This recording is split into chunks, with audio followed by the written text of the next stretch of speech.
Point this out as well. More than 100,000 people in New York City alone are experiencing homelessness. And when you consider how many vacant public housing apartments there are, you can see why housing advocates and elected officials say much more needs to be done to change the numbers.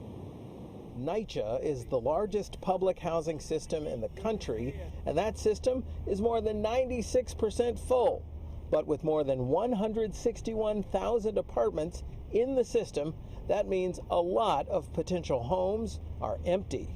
In December of 2021, just under 500 NYCHA apartments were vacant, but by December 2022, that number skyrocketed to 3,300, a nearly 700% increase. And something else increased over that time. At the end of 2021, it took about 120 days for a public housing apartment to be turned around from vacant to occupied.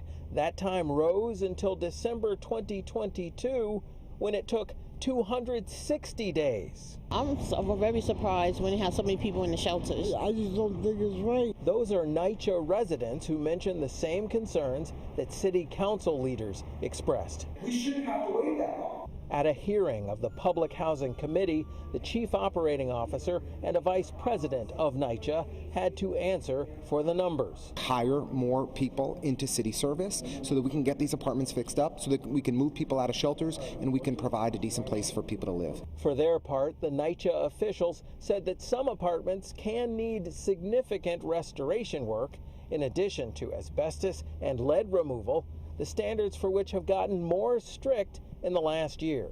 Another big issue, you might have guessed. NYCHA is completely out of money. Judith Goldner oversees homeless and public housing issues at the Legal Aid Society. It's proposing that the city take money it's using to shelter homeless people and put more of it toward making vacant apartments ready for move-in faster.